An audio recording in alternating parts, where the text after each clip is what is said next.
रहीम।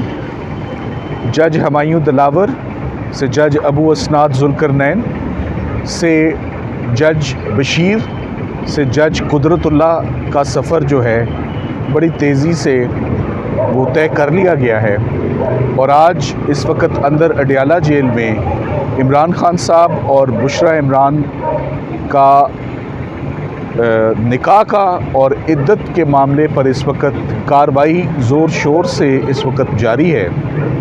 खावर मानेका साहब अपना बयान दे चुके हैं, ओन चौधरी साहब अपना बयान रिकॉर्ड करवा चुके हैं, एक मुफ्ती साहब रह गए और एक घर का मुलाजिम रह गया।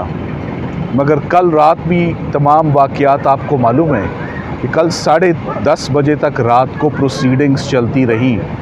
कोर्ट टाइमिंग 3:30 बजे तक ख़त्म हो गए और लगातार back to back 3 consecutive days में आपके आगे 3 मुख्तलिफ़ केसेस कंक्लूड होते हुए आपको नज़र आए हैं। साइफ़र केस कैसे कंक्लूड हुआ आपके सामने है, 3 दिन उसका फ़ैसला नहीं आया।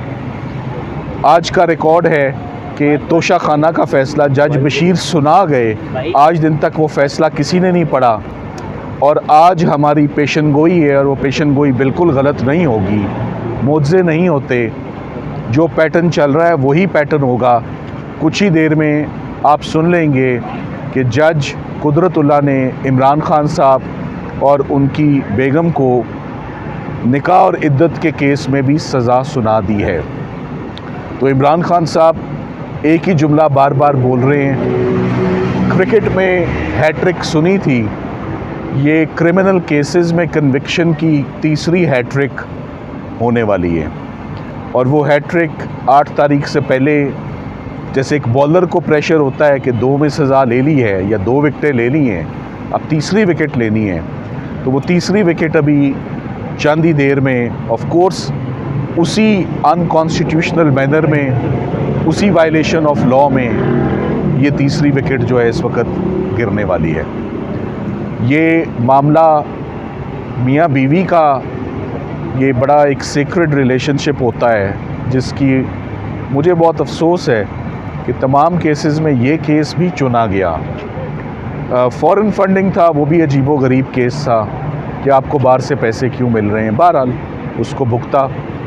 Cipher case one of its kind कि आपने साइफ़र को रिवील कर दिया, वो भी इससे पहले कभी किसी की प्रोसिक्यूशन नहीं हुई, वो भी भुगत ली।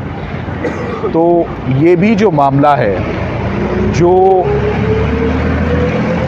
खावर मानेका साहब का ज़मीर इतनी देर से जागा है और ये जो इतनी ताख़ीर से इस्तग़ासा आया है 6 साल की देरी से, ये टाइम लाइन ही बहुत है आप लोगों के लिए। और पहले इसको कोई और इस्तग़ासा बनाकर डालता है, वो इस्तग़ासा ख़ारिज हो जाता है, फिर खावर मानेका साहब आते हैं, उसमें ओन चौधरी साहब गवाह बनते हैं और ये सारा मामला आपके सामने आता है। मगर बुशरा बीबी की किसी भी बेटी ने या किसी फैमिली मेम्बर ने इस इस्तग़ासे का साथ नहीं दिया, अपने वालिद का साथ नहीं दिया इस झूठे और बेबुनियाद मुकदमे पे। खावर मानेका साहब ख़ुद भी आज़म खान साहब की तरह उनके ऊपर भी एक क्रिमिनल केस रजिस्टर हुआ और वो 1.5 महीना पुलिस कस्टडी में रहे। तो ये तमाम मामलात जो हैं ये जिस तरफ जाते हुए नज़र आ रहे हैं, आज मुझे लगता ये है कि तकरीबन अडियाला जेल में कार्रवाई मुकम्मल हो जाएगी, अडियाला जेल में प्रोसीडिंग्स कंप्लीट हो जाएंगी तमाम मुकदमात में। और आज के बाद आप देखेंगे कि आने वाले दिनों में अब जो होगा वो एपेलेट्स कोर्ट में होगा, वो हाई कोर्ट ऑफ पाकिस्तान में होगा और वो सुप्रीम कोर्ट ऑफ पाकिस्तान में होगा। अडियाला जेल में सरकार ने जो लेना था आज शाम तक ले लिया जाएगा, इसके बाद यहाँ कुछ बाकी नहीं रहेगा।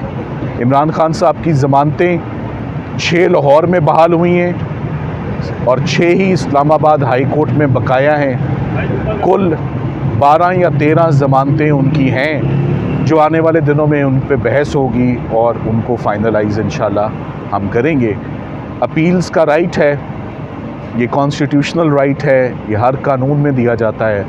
वो अपील्स फ़ाइल होंगी, फ़ैसले आएंगे तो फ़ाइल होंगी ना, फ़ैसले ही नहीं आ रहे। और फाइल होंगी अपील्स, और हमारी उसके बाद यही दरख्वास्त होगी चीफ़ जस्टिस पाकिस्तान से और chief justice Islamabad high court से कि एटलीस्ट हमारे केसेस सुन लिए जाएं।